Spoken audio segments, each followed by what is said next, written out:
1222 orang gila Simalong. Di dalam seluruh kolam lava, ada banyak sekali binatang lava raksasa. Keluarga kerajaan mungkin mampu mengendalikan binatang magma iblis ini. Semakin banyak orang yang masuk pada saat yang sama, semakin banyak binatang lava raksasa yang akan muncul. Jika satu orang memasuki kolam lava, akan ada jumlah terbatas binatang lava raksasa yang akan muncul, tetapi berapa tepatnya jumlahnya, Yang Chen tidak tahu. Keluarga kerajaan mungkin tidak akan bertindak terlalu jauh, pasti ada batasan jumlah binatang lava raksasa yang akan mereka kendalikan. Jika tidak, dengan ketidakpuasan berbagai faksi, tidak ada yang akan berhasil pada akhirnya. Baru saja, Ming Rufeng bertemu dengan dua binatang lava raksasa di paruh pertama kolam lava, sementara 10 orang jenius itu bertemu dengan sekitar 30 di paruh pertama. Dapat disimpulkan bahwa ketika satu orang masuk, binatang lava raksasa yang dihadapi di paruh pertama akan berjumlah sekitar 2 hingga 5. Tidak diketahui berapa banyak yang ada di paruh kedua, tetapi itu pasti lebih sulit daripada paruh pertama, jadi dengan asumsi satu orang masuk, akan ada sekitar 5 hingga 20 binatang lava raksasa di kedua babak, pikir Yang Chen. Dengan 5 hingga 20 orang di antaranya, seberapa yakinkah dia bahwa dia bisa melewatinya? Berbicara tentang kepastian, He Tan dan Kaisar Hua Wu tidak bisa duduk diam lebih lama lagi. He Tan mulai bertanya satu demi satu, dimulai dengan 5 murid teratas. Wei Zeng, Lin Hao, seberapa yakin kalian berdua bisa lolos?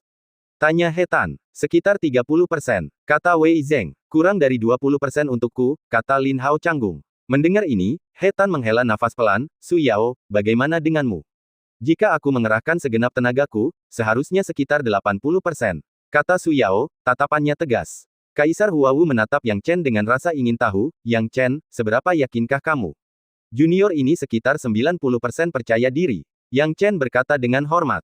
Kata-katanya agak konservatif, karena dia sebenarnya 100% yakin bahwa dia bisa dengan mudah melewati kolam lava tanpa cedera. Namun, mengatakan hal itu akan terlalu berlebihan, jadi dia menguranginya menjadi 90%. Tepat saat dia sedang berbicara, tiba-tiba sebuah suara muncul. Aku pergi. Akhirnya, di saat semua orang ketakutan dengan kolam lava, seorang pemuda melangkah maju. Ketika pemuda itu berdiri, mata banyak orang tertuju padanya. Itu Simalong. Simalong dari Sekte Lingnu. Simalong, jenius nomor 1 di wilayah ibu kota pusat. Simalong akan segera memulai tantangannya. Sekarang kita punya buku pelajaran untuk dipelajari. Saat banyak orang berseru, mereka menatap tajam ke arah Simalong. Konon katanya Simalong adalah murid pribadi Hua Wanru, putri manja dari Sekte Lingnu. Bisa dikatakan dia adalah seorang jenius papan atas yang ditakdirkan menjadi Kaisar Agung di masa depan. Ditakdirkan untuk menjadi Kaisar Agung. Bukankah itu terlalu berlebihan? Untuk menjadi pembangkit tenaga listrik tingkat Kaisar Agung, seseorang membutuhkan keberuntungan dan bakat, bukan? Itu karena kamu tidak tahu bakat Simalong. Yang Chen sebelumnya tidak terlalu memperhatikan hal ini, tetapi sekarang dia mengalihkan pandangannya ke Simalong ketika mendengar namanya. Lebih tepatnya, yang membuatnya tertarik bukanlah seberapa hebat prestasi Simalong, tetapi guru Simalong adalah Hua Wanru. Inilah yang paling menarik minatnya. Melihat Yang Chen tertarik pada Simalong, Wang Tong dengan hati-hati menjelaskan, guru puncak junior, orang ini adalah orang gila yang disebutkan oleh He Feng dan gurunya Walter Faskai terakhir kali. Simalong ini tampaknya berbudaya, tetapi karakternya sangat aneh, selalu melakukan hal-hal yang tidak biasa. Selain itu, tidak ada yang berani memprovokasi dia, karena mereka yang melakukannya akan berakhir mati atau terluka. Bahkan He Feng dari keluarga kerajaan menghindarinya saat mereka bertemu. Oh, Yang Chen mengangguk sambil berpikir. Simalong berdiri dengan kedua tangan di belakang punggungnya, tatapannya dingin dan perlahan berkata, aku akan pergi dulu. Aku yakin usia kultivasiku tidak boleh dipertanyakan oleh Kaisar Lonceng Emas. Kaisar Lonceng Emas menyipitkan mata ke arah Simalong tanpa niat baik, lalu melambaikan tangannya, Tuan Muda Sima, Anda bercanda. Bagaimana mungkin kursi ini mempertanyakan usia kultivasi Anda? Silakan saja. Mulut Simalong melengkung menyeringai, lalu dia berbisik, sekelompok orang tak berguna. Kata-katanya tidak keras, tetapi tetap sampai ke telinga banyak orang jenius.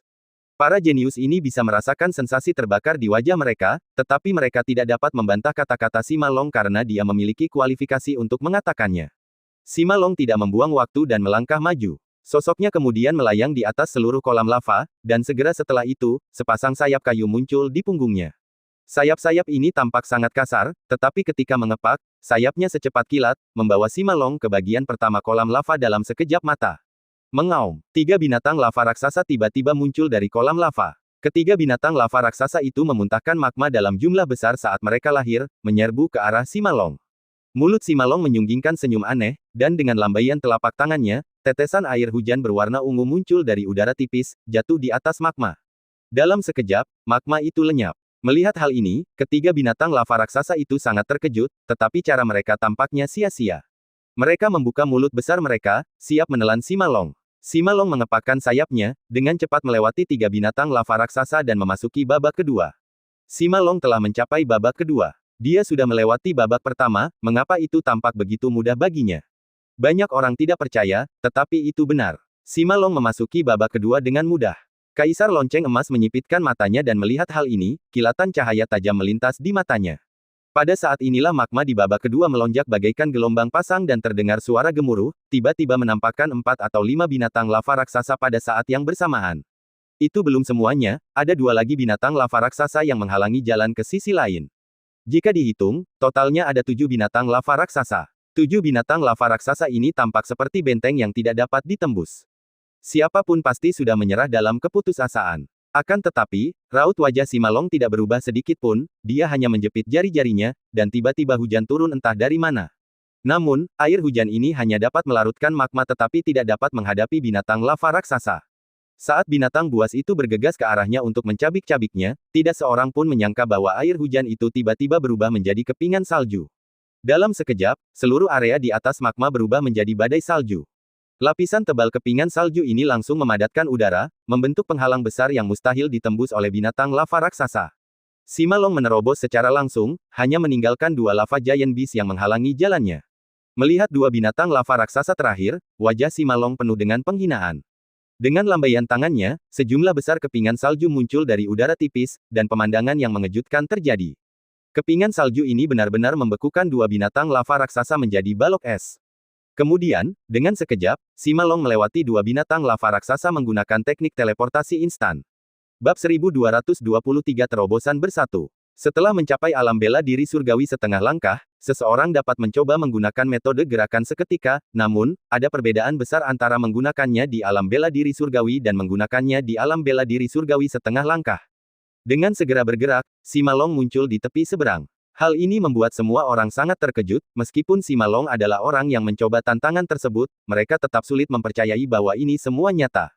Terlalu kuat, Simalong benar-benar terlalu kuat. Simalong hanya menggunakan teknik puncak gunung es dan begitu saja, dia lolos. Ini sungguh tidak dapat dipercaya. Banyak orang yang mengagumi Simalong tidak dapat menahan diri untuk tidak berseru kaget.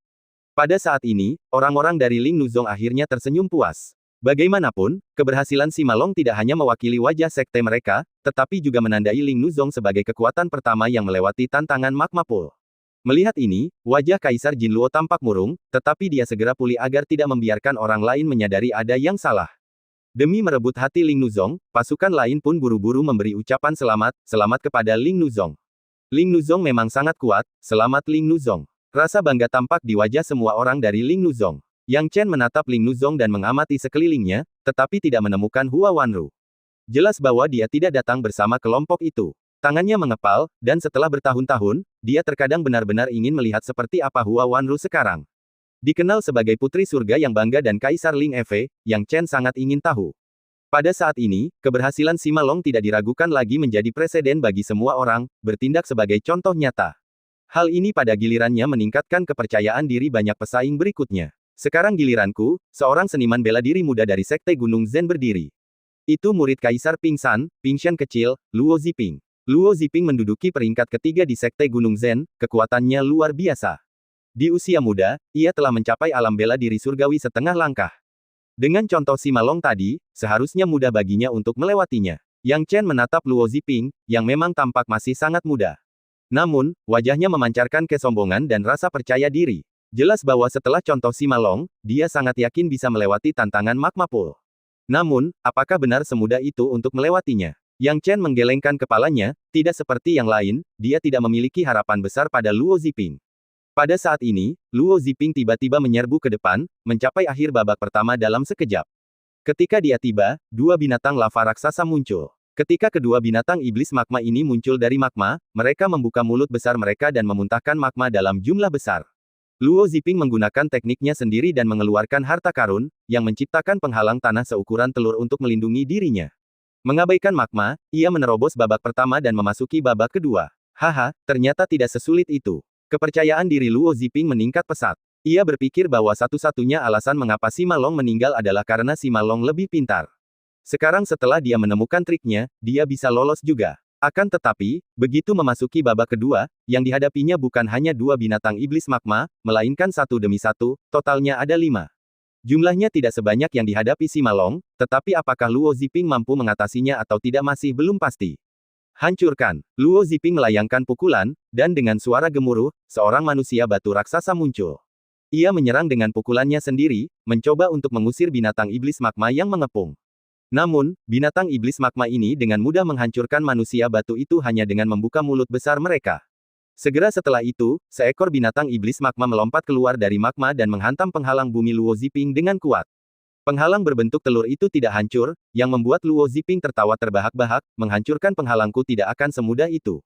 Tetapi apa yang terjadi berikutnya membuatnya tidak bisa tertawa lagi. Karena binatang iblis magma terus-menerus menyerang secara acak, Luo Ziping bahkan tidak dapat berdiri tegak, dan akhirnya, ia jatuh dari udara. Ia hampir jatuh ke dalam magma. Tidak berguna, memalukan. Kaisar pingsan merasa kesal. Kemudian dia mengulurkan tangannya yang besar dan memanggil manusia batu besar yang menangkap Luo Ziping. Wajah Luo Ziping dipenuhi ketakutan, yang memancing ejekan Sima Long dari pihak lawan, aku bisa lulus ujian sendirian, apakah kau pikir kau bisa melakukan hal yang sama? Wajah Luo Ziping berubah drastis, dan hatinya dipenuhi rasa malu. Melihat ini, semua sekte menghela nafas. Kekuatan Luo Ziping tidak buruk, dan sebagai murid Kaisar Pingsan, dia memiliki banyak metode. Namun, dia tetap tidak bisa bertahan. Pada saat ini, He Tan bertanya, Saudara Jin Luo, apakah benar selama kita bisa lewat, tidak ada masalah dengan jumlah orang?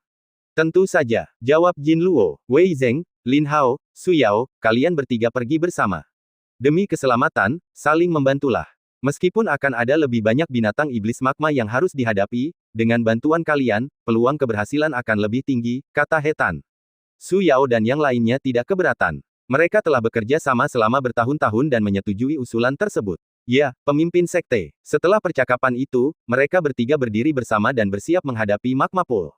Yang Chen melihat mereka bertiga beraksi bersama dan mengangguk. Dia tidak terburu-buru untuk bergerak dan terus mengamati situasi. Dalam sekejap, mereka bertiga melangkah ke kolam magma bersama-sama. Hasilnya, lahirlah 8 binatang iblis magma. Saat binatang iblis magma lahir, mereka memuntahkan campuran magma dan api, mencoba menjatuhkan ketiganya. Su Yao dan yang lainnya juga tidak tinggal diam. Pertama, Su Yao menggunakan segel penghancurnya, diikuti oleh hukuman ilahi cakram emas Wei Zeng, dan mereka bertiga menggunakan kekuatan ilahi mereka secara bersamaan. Seketika, mereka mengirim 8 binatang iblis magma ke dalam magma dan melewatinya. He Tan mengangguk ketika melihat ini. Mencoba melewati kolam magma dengan kekuatan satu orang jelas merupakan tindakan bodoh. Namun, keadaan menjadi berbeda ketika 3 orang saling membantu. Su Yao dan yang lainnya memiliki pengalaman kerja sama selama bertahun-tahun, jadi paruh pertama tantangan itu tidak menjadi masalah. Hanya di paruh kedua mereka menghadapi beberapa kesulitan, karena mereka menghadapi 16 magma demonic beast. Kali ini, Su Yao menggunakan segel penghancur 2 kali berturut-turut, dan dengan bantuan Lin Hao dan Wei Zeng, ketiganya berhasil menyelesaikan tantangan tersebut. He Tan mengangguk puas. Bagus sekali, bagus sekali. He Tan tersenyum ramah. Setidaknya, kuota pertama untuk sekte teritori utara mereka telah terjamin. Setelah menyaksikan ini, pasukan lain tiba-tiba menyadarinya. Ternyata mereka juga bisa menantangnya dengan cara ini. Dalam sekejap, semua orang mengikutinya, dan mereka semua memiliki ide yang lebih pasti. Seperti yang diharapkan, bekerja sama untuk menantangnya membuahkan hasil yang jauh lebih baik. Dalam sekejap mata, tingkat keberhasilan setidaknya 4 sekte meningkat secara signifikan. Tentu saja, pasukan kecil itu masih merasa sulit untuk melewati tantangan tersebut. Hanya beberapa pasukan teratas, selain 4 sekte, yang berhasil melewatinya secara kebetulan. Pada saat yang sama, Yang Chen tetap tidak bergebab 1224 penindasan oleh Yin Extreme. Ini menunjukkan kepada semua orang tingkat eliminasi yang mengerikan. Perlu diingat, ini baru putaran pertama penilaian konferensi uji coba. Kesulitannya sudah sangat tinggi, bagaimana dengan putaran kedua dan ketiga? Keluarga kerajaan tidak mungkin bisa menyingkirkan semua jenius dalam 3 babak ini.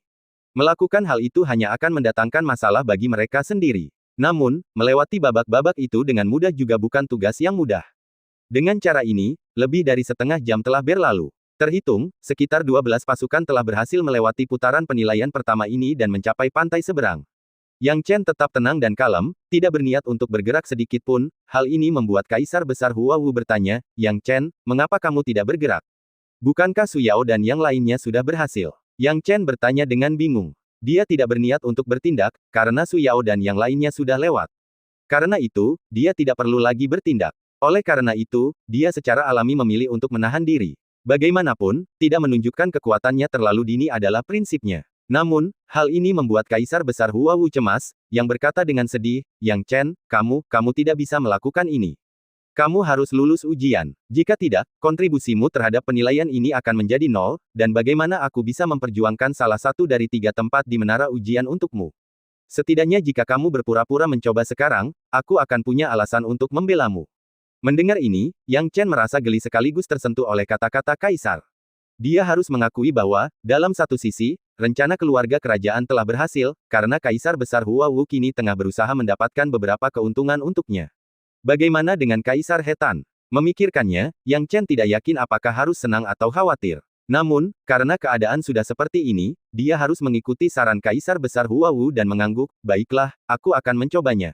Apakah kau akan mencoba sendiri atau membawa beberapa pembantu? Kaisar Agung Hua Wu bertanya, jika kau butuh bantuan, aku dapat memerintahkan beberapa Kaisar Agung untuk mengawalmu menyeberang. Metode pengawalan baru-baru ini ditemukan oleh Sekte Gunung Zen. Alasan utamanya adalah Luo Ziping, murid Kaisar pingsan, terlalu memalukan. Karena tidak dapat melewatinya sendiri, dan bahkan dengan beberapa murid, ia tetap tidak dapat melakukannya. Karena tidak punya pilihan lain, Kaisar pingsan menyuruh beberapa muridnya mengawal Luo Ziping ke seberang sementara ia sendiri menyerahkan perlindungannya. Hal ini memunculkan istilah, dikawal, yang diikuti oleh banyak pasukan lainnya. Yang Chen menggelengkan kepalanya setelah mendengar ini, tidak perlu, aku sendiri sudah cukup. Kaisar Besar Hua Wu awalnya tertegun, lalu berkata, kalau begitu, sebaiknya kau berhati-hati. Pada saat Yang Chen memutuskan untuk bertindak, sebagian besar murid telah mencapai sisi lain, dan waktunya hampir habis. Jadi ketika dia bertindak, dia hanya menarik lebih banyak perhatian sebagai sosok yang sendirian. Apakah kamu akan pergi ke sana? Kaisar Jin Luo menyipitkan matanya. Melihat Yang Chen, matanya bersinar dengan sedikit emosi yang tidak biasa. Meskipun Yang Chen tidak melihat emosi tersembunyi ini, dia merasakan permusuhan halus Kaisar Jin Luo terhadapnya. Namun, permusuhan ini lenyap seketika, disembunyikan oleh Kaisar Jin Luo. Yang Chen menangkupkan kedua tangannya dan berkata dengan ekspresi yang tidak berubah, usia junior seharusnya tidak menjadi masalah. Tentu saja tidak masalah. Hanya saja kamu pergi sendiri, apa kamu tidak butuh bantuan? Kaisar Jin Luo tersenyum dan membelai jenggotnya. Junior, berani mencoba, kata Yang Chen perlahan. Begitu kata-kata itu diucapkan, para anggota tingkat tinggi dari pasukan lain mulai mendiskusikannya. Siapa anak ini? Berani mencoba sendiri. Orang-orang harus tahu bahwa setelah Luo Ziping, hampir tidak ada yang berani melakukannya sendiri. Banyak yang ingin memamerkan kepahlawanan mereka, tetapi hasilnya selalu kejam. Mereka semua kembali dengan kekalahan tanpa mencapai apapun. Jadi, satu-satunya yang meninggal sendirian adalah Sima Long. Awalnya semua orang mengira bahwa selain Sima Long, tidak ada seorang pun yang berani mencoba kolam magma sendirian. Namun, ada seseorang yang berani melakukannya. Akibatnya, tak sedikit orang yang mencibir dan bergosip dengan suara pelan. Mereka berbisik-bisik hanya karena mereka khawatir terhadap sekte wilayah utara tempat Yang Chen bernaung, terutama karena dia mengenakan seragam mereka. Apakah anak ini mencari kematian?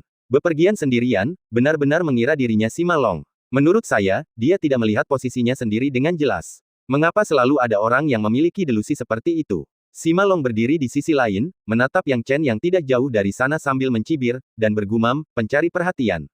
Setelah mengatakan ini, Sima Long menutup matanya dan berhenti memikirkan hal lain. Adapun Yang Chen, di bawah kritikan semua orang, dia tiba-tiba melompat, dan langsung mulai menyerbu ke dalam kolam magma. Harus diakui, terlepas dari berhasil atau tidaknya Yang Chen, dia menarik banyak perhatian. Dalam sekejap, Yang Chen tiba di bagian pertama kolam magma. Seperti yang lainnya, beberapa binatang iblis magma muncul, tetapi jumlah binatang yang muncul sangat banyak. Hanya di babak pertama, 5 binatang muncul secara berurutan. 5 binatang iblis magma. Orang ini sungguh tidak beruntung. Aku ingat Sima Long mengalami kesulitan terbesar di babak pertama, berhadapan dengan 3 binatang iblis magma sekaligus.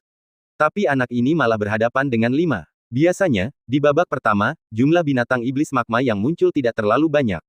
Orang yang beruntung hanya akan bertemu 1, orang yang kurang beruntung akan bertemu 2, dan orang yang kurang beruntung akan bertemu 3 binatang. Sima Long juga terkejut bahwa Yang Chen akan menghadapi 5 binatang iblis magma, tetapi dia dengan cepat kehilangan minat dan mengusap alisnya. Meskipun dia terkejut dengan jumlahnya, dia tidak berpikir Yang Chen bisa melewatinya. Bertemu dengan 5 binatang iblis magma sekaligus, siapapun pasti sudah putus asa. Semua orang menggolongkan ini sebagai nasib buruk Yang Chen. Namun, Yang Chen tidak melihatnya seperti itu. Kaisar Jin Luo ini benar-benar punya niat jahat dan sengaja menargetkanku. Pikir Yang Chen dingin. Meskipun orang lain tidak mengetahuinya, dia sangat menyadari bahwa Kaisar Jin Luo sedang menargetkannya, kemungkinan besar karena dia telah mengalahkan He Feng dan membunuh jiwanya. Apakah kau ingin aku kembali dalam keadaan kalah hanya dengan melakukan ini? Tidak semudah itu. Yang Chen tidak berniat untuk bertindak, tetapi karena dia harus bertindak, tidak ada alasan baginya untuk mundur. Pada saat ini, Yang Chen mengepalkan telapak tangannya, dan sejumlah besar Starfire tiba-tiba muncul. Starfire dan Blazing Sky Secret Fire merupakan kekuatan yang saling menahan, yang satu merupakan Yin yang utama, sedangkan yang lainnya merupakan Yang utama. Meskipun Starfire mungkin tidak dapat bersaing dengan Blazing Sky Secret Fire dalam keseimbangan Yin dan Yang, tidak terlalu sulit bagi Starfire untuk menghadapi magma ini. Starfire menyebar kemana-mana, menyebabkan seluruh magma menyebar seketika. Pada saat yang sama, binatang iblis magma itu tampaknya telah bertemu dengan musuh alaminya, dan mundur ketakutan, takut disentuh oleh api bintang. Pemandangan ini mengejutkan semua orang yang hadir. Bab 1225 memamerkan kekuatan mereka. Ternyata ada cara untuk membuat binatang iblis magma ini ketakutan dan mundur. Bahkan Kaisar Jin Luo pun terkejut. Dalam sekejap mata, Yang Chen melesat ke bagian akhir area itu, meninggalkan kelima binatang magma iblis di belakangnya. Sialan. Kaisar Jin Luo menyipitkan matanya dan berpikir dalam hati, anak ini bisa mengalahkan He Feng, tidak heran dia punya beberapa trik. Kupikir memanggil lebih banyak binatang iblis magma akan membuatnya kesulitan, tetapi ternyata itu bukan tugas yang mudah. Memang, seperti dugaan Yang Chen, dia menargetkan Yang Chen karena insiden He Feng. Martabat keluarga kerajaan tidak dapat diganggu-gugat. Karena Yang Chen berani mengalahkan He Feng, ia harus menanggung hukuman dari keluarga kerajaan. Oleh karena itu, ia memilih untuk memanggil lebih banyak binatang iblis magma untuk menghadapi Yang Chen. Tentu saja, 5 sudah menjadi batasnya. Jika jumlahnya terlalu banyak, bahkan orang bodoh pun akan tahu bahwa ada sesuatu yang mencurigakan. Hal yang paling krusial adalah, seperti yang dipikirkan Yang Chen, binatang iblis magma ini sebenarnya dapat dikendalikan oleh Kaisar Jin Luo. Sekarang, saat mereka mendekati bagian akhir, seluruh kolam magma mengalami getaran yang hebat. Frekuensi fluktuasi ini luar biasa, sehingga memunculkan 15 binatang buas. 15 binatang iblis magma muncul secara bersamaan, langsung memuntahkan magma seperti air pasang, dan seluruh kolam magma bergejolak hebat. Itu adalah skala yang belum pernah terjadi sebelumnya bagi satu orang untuk menjelajah ke kolam magma. Bahkan Sima Long tidak bisa tenang. Jika ini adalah pertama kalinya Yang Chen menerima perlakuan istimewa, itu bisa dipahami sebagai nasib buruk. Tapi bagaimana dengan yang kedua kalinya? Perlakuan istimewa yang berulang, apakah itu berarti Yang Chen bahkan lebih unik daripada dirinya? Hal ini membuat Sima Long sangat marah dan tidak tahan lagi. Di dalam hatinya, tak seorang pun di seluruh wilayah tengah yang dapat menandinginya. Aku penasaran bagaimana kau akan menghadapi ke-15 binatang iblis magma ini, Sima Long menyipitkan matanya. Tidak hanya sedikit orang yang berpikiran sama dengan Sima Long. Mampu menarik 15 magma demonik bis sekaligus, Yang Chen pantas untuk berbangga. Namun, menjadi pertanyaan bagaimana Yang Chen akan menghadapi 15 magma demonik bis ini. Bisakah Yang Chen mengatasinya? Namun, seperti dugaan semua orang, Yang Chen menghadapi 15 binatang iblis magma dengan ketenangan yang tak tertandingi. Dia hanya meraihnya dengan tangannya, dan sejumlah besar Starfire meledak, dengan cepat membubarkan gelombang magma. Namun, yang mengejutkan Yang Chen adalah, secara logika, binatang iblis magma ini ternyata takut terhadap kekuatan Yin di bintang api misteriusnya. Tepatnya, melalui ekspresi manusiawi dari binatang iblis magma ini, Yang Chen dapat mengatakan bahwa mereka memang takut. Namun, mereka tidak mundur atau mencoba melarikan diri. Sebaliknya, selusin binatang iblis magma memperlihatkan rasa takut terhadap Starfire di mata mereka, dan mereka dengan keras kepala menyerang Yang Chen. Mereka dikendalikan oleh seseorang, pikir Yang Chen dalam hati. Tidak sulit untuk menebaknya. Niat untuk menyerangnya bukanlah keinginan mereka sendiri, pastilah Kaisar Jin Luo menggunakan beberapa trik kotor di balik layar. Kesan Yang Chen terhadap keluarga kerajaan semakin buruk. Dengan pikiran yang sempit seperti itu, bagaimana mereka bisa mencapai sesuatu yang hebat? 15 binatang iblis magma melancarkan serangan putus asa. Jika itu orang lain, mereka pasti sudah putus asa sejak lama, tetapi Yang Chen langsung menggenggam tombak Hongyan di tangannya. Dari sudut pandang orang luar, Yang Chen dikelilingi oleh 15 binatang iblis magma.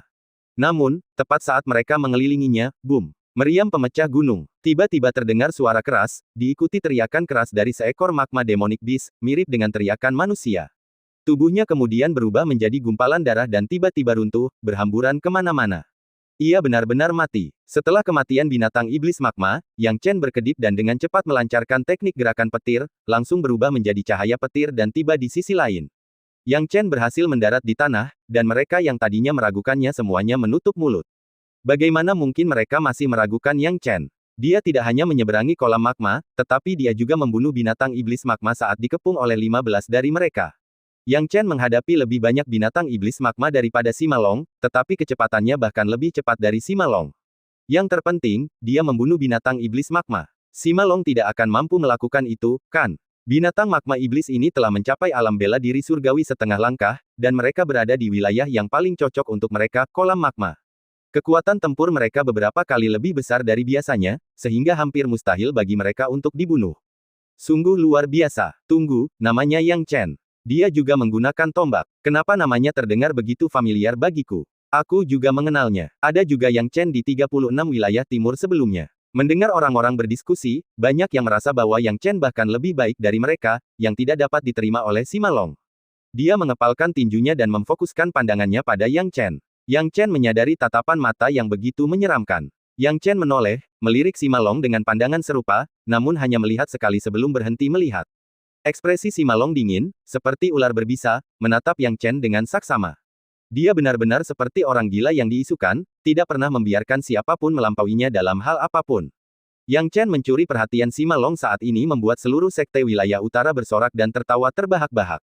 Tindakan Yang Chen membawa kehormatan dan prestise besar bagi sekte wilayah utara. Jadi, penyeberangan Yang Chen di kolam magma bukanlah akhir. Setelah itu, beberapa kekuatan lainnya melakukan upaya, dan ketika upaya itu hampir berakhir, baik sekte Gunung Zen maupun sekte divisi laut akhirnya tidak dapat menahan kesendirian lagi. Murid-murid terbaik dari kedua sekte tersebut memulai perjalanan seorang diri untuk menyeberangi kolam magma. Pada akhirnya, Chen Zeng, jenius paling luar biasa dari sekte Gunung Zen, berhasil menyeberangi kolam magma dengan kekuatannya sendiri. Mengikuti dari belakang, jenius paling menonjol dari sekte divisi laut, Si Changhe, juga melintasi kolam magma dengan cara yang menggelegar. Penyeberangan mereka juga menimbulkan kehebohan, tetapi tidak seheboh ketika Yang Chen menyeberang. Meskipun mereka berdua menemui beberapa kesulitan selama penyeberangan, jumlah binatang iblis magma yang mereka hadapi tidak banyak secara keseluruhan. Itulah sebabnya penyeberangan mereka tidak menimbulkan banyak reaksi. Namun, Yang Chen tidak meremehkan mereka berdua. Mereka berdua adalah talenta tingkat atas dari 4 sekte. Keempat sekte hampir tidak berinteraksi satu sama lain dan menjaga dengan ketat para jenius terbaik mereka.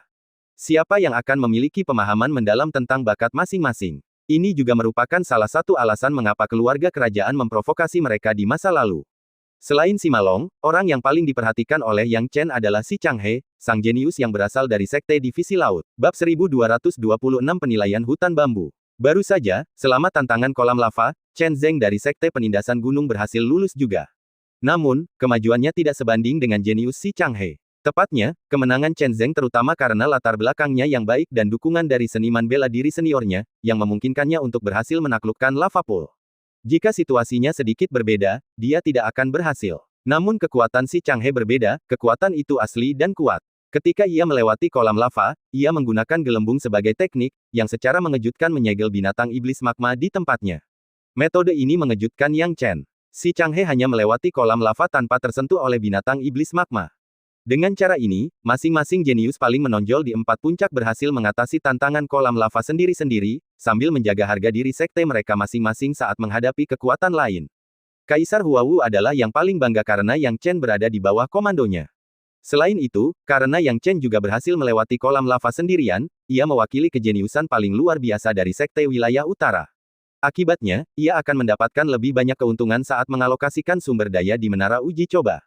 1 jam berlalu. Kaisar Lonceng Emas berkata dengan santai, selamat kepada semua orang karena berhasil melewati kolam lava.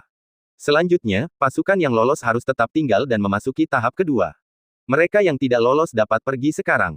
Kami dari keluarga kerajaan tidak ingin menahan Anda lebih lama lagi, harap Anda mengerti. Pasukan yang gagal lolos menghela nafas putus asa dan akhirnya menyerah. Sementara itu, pasukan yang tersisa menatap Kaisar Lonceng Emas, penasaran tentang apa yang akan terjadi pada tahap kedua. Kaisar Lonceng Emas tidak membuat mereka penasaran. Setelah semua orang yang gagal lewat pergi, dia hanya bertepuk tangan 2 kali. Dalam sekejap, pemandangan di sekitarnya berubah dari gua api menjadi hutan bambu.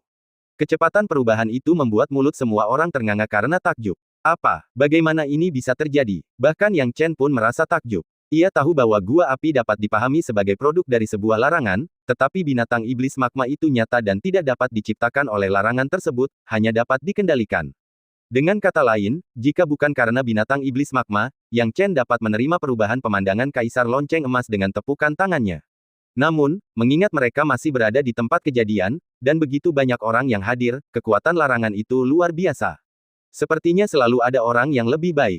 Kita tidak boleh meremehkan kekuatan keluarga kerajaan, gumam Yang Chen. Selain beberapa kaisar yang tetap tenang, sebagian besar seniman bela diri yang hadir merasa takjub dengan kemampuan keluarga kerajaan. Inilah efek yang ingin dilihat oleh Kaisar Lonceng Emas. Pada saat ini, Kaisar Lonceng Emas terkekeh dan berkata, hutan bambu ini adalah tahap kedua. Cukup dengan misterinya, beritahu kami aturan tahap kedua, kata Kaisar Pingshan dengan tidak sabar. Dia sedang dalam suasana hati yang buruk karena muridnya gagal pada tahap pertama. Kaisar Lonceng Emas tidak mau repot-repot berdebat dengan Kaisar Pingshan dan berkata langsung, ada total 13 siluman bambu di hutan bambu ini, semuanya diciptakan melalui larangan keluarga kerajaan kita.